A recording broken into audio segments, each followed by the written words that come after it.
that his throat was nearly slit in prison. According to Diddy, he was asleep in his cell and he woke up to a man standing over him with a shank at his throat. September 2024. Federal agents raided 2 mansions simultaneously, one in Los Angeles, one in Miami. Dozens of agents in hazmat suits carried out boxes of evidence. The man they were after? Sean Diddy Combs, one of the most powerful figures in the history of American music. But here's what nobody was talking about. While the cameras were rolling outside those mansions, inside federal courtrooms, prosecutors were quietly building something far more devastating than a simple arrest. They had wiretaps. They had witnesses. And according to court filings obtained by multiple outlets, they had recordings.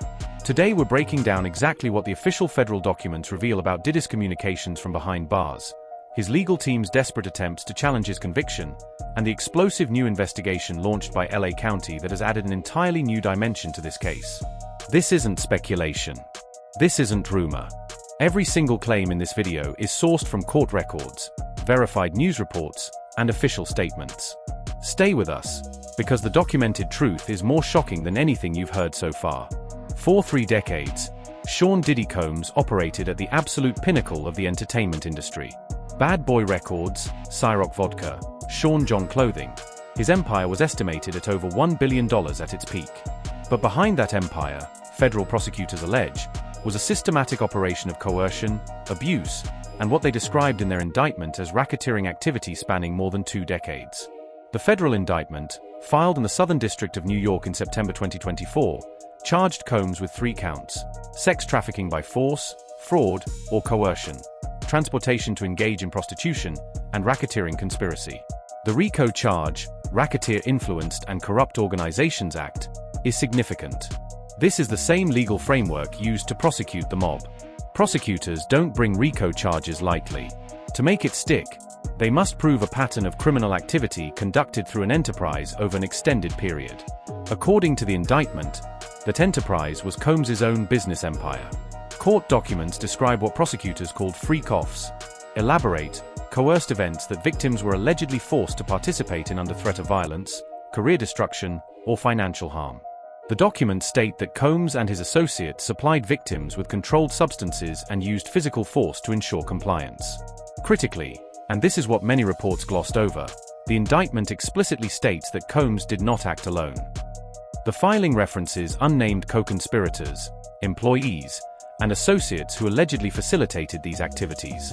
This is why, legal analysts noted at the time, the arrest of only Combs was unusual for a RICO case. RICO investigations typically result in multiple arrests simultaneously. The fact that Combs was the sole named defendant in the initial indictment suggested one of 2 things. Either the investigation was still ongoing, or prosecutors were hoping Combs would cooperate and name others. He did not cooperate. Combs' trial concluded in the summer of 2025. The jury's verdict was complicated, and this complexity has become the central argument in his ongoing appeal. The jury convicted Combs on 2 of the 3 counts. For work in the library, where he is making recommendations and handing out different movies and books for his fellow inmates. I'm really fascinated just by the library But itself. you're seeing him here. This is him reporting to work, taking off his jacket, taking off his scarf, and settling in for a day on the job. It looks like a public school library. Yeah. It's right. This was the chapel, and this is the media library in the chapel, which is where Diddy's currently working. He's working in a Life Connections program, which is an 18-month program that helps. The transportation charge and 1 count related to the racketeering conspiracy. They acquitted him on the most severe charge, sex trafficking by force. The judge sentenced him to 50 months, approximately 4 years and 2 months, in federal prison. His legal team immediately flagged the sentencing as problematic. In their appeal filed December 19, 2025, attorneys argued that the judge improperly allowed evidence related to the sex trafficking charge, the charge on which Combs was acquitted, to influence the sentencing on the charges for which he was convicted. This is a legitimate legal argument. Under federal sentencing guidelines, judges have discretion to consider relevant conduct even for acquitted charges, but defense attorneys argued this discretion was applied excessively in Combs' case. The appeal is currently pending before the Federal Second Circuit Court of Appeals in New York. Meanwhile, Combs was transferred from the Metropolitan Detention Center in Brooklyn to FCI Fort Dix in New Jersey, a federal correctional institution that houses primarily nonviolent offenders, which is consistent with his conviction profile. This is where the documented record becomes particularly revealing. Court filings from Combs's legal team confirmed that while at MDC Brooklyn awaiting trial, Combs was the target of at least one violent incident. Defense attorneys raised this directly in open court, describing an incident where an inmate approached Combs while he slept and held a sharp object to his throat. According to the filing, a correctional officer intervened. Defense attorneys cited this incident as grounds for requesting enhanced protective custody or a facility transfer. Security concerns for high-profile inmates in federal detention are well documented. Former corrections officials have noted publicly that inmates convicted of sex-related offenses, regardless of the specific nature, face particular vulnerability in general population settings.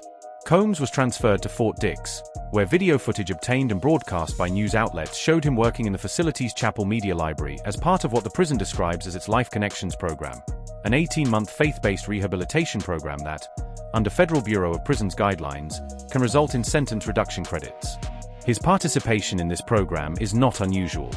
Under the First Step Act, signed into law in 2018, federal inmates can earn significant time credits through approved programming. Legal analysts have calculated that between pre-sentencing time served, program credits, and standard good behavior reductions, Combs could potentially serve considerably less than his 50-month sentence. On the question of a presidential pardon, this is one area where the public record is exceptionally clear. President Trump confirmed to the New York Times that he received a pardon request from Combs via letter. Trump stated he had not seen Combs and had not spoken to him in years. He indicated he had no plans to grant clemency. This confirmation came after multiple inmates at both MDC and Fort Dix reportedly told other prisoners that Combs believed a pardon was forthcoming.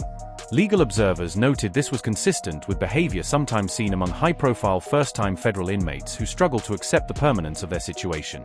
Trump's public statement effectively closed that door. The two men had a documented prior relationship. They appeared together at public events in the early 2000s, and Trump appeared in at least one of Combs's music videos. But political relationships, as Trump's statement made clear, did not translate into clemency consideration. While Combs is serving his federal sentence, a separate and entirely independent criminal investigation was opened by the Los Angeles County Sheriff's Department. TMZ first reported the investigation. It centers on allegations made by Jonathan Hay, a music producer and one of the John Doe plaintiffs in a civil lawsuit filed against Combs in July 2024. According to the police report and subsequent ABC News coverage, Hay alleged two separate incidents, one in September 2020 and one in 2021, both occurring in Los Angeles. The 2021 allegation also references C.J. Wallace, son of the late Notorious B.I.G., and involves a claim of being transported to a location under deceptive circumstances. Wallace has not been charged with any crime. His representatives have disputed the characterization of his involvement. The LA investigation adds a significant layer of legal complexity for Combs. A state-level criminal prosecution in California would be entirely separate from his federal case, meaning even a successful appeal of his federal conviction would not affect any potential California charges. This section requires careful separation of documented fact from allegation. Dwayne Kef D. Davis is scheduled for trial in connection with the 1996 murder of Tupac Shakur. In his memoir and in a 2008 cooperation agreement with investigators, Davis made statements that reference Sean Combs. Detective Greg Kading, who worked the case, has discussed these statements publicly and in 50 Cent's Netflix documentary, that Combs directly ordered or financed Tupac's murder. This allegation comes from Davis's own statements. Statements made by a man who is himself a murder suspect and who has legal incentive to shift blame.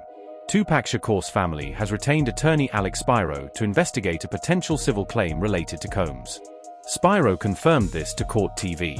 Pursuing criminal charges against Combs related to Tupac's murder would face enormous evidentiary hurdles.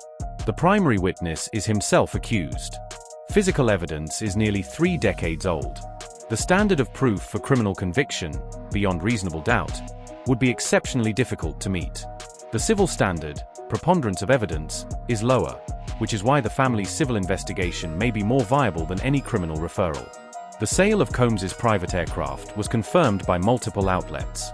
The aircraft, valued between $20 million and $30 million, was sold, with the buyer's identity kept anonymous per the transaction records.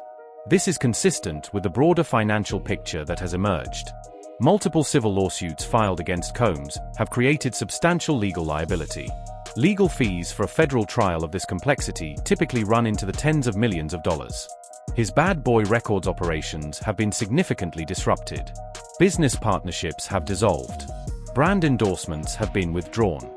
The financial trajectory is well documented and continues downward. Here is where we stand right now, based entirely on verified public record. Sean Combs is serving a 50-month federal sentence at FCI Fort Dix. His appeal is pending in the Second Circuit. A new criminal investigation has been opened in Los Angeles.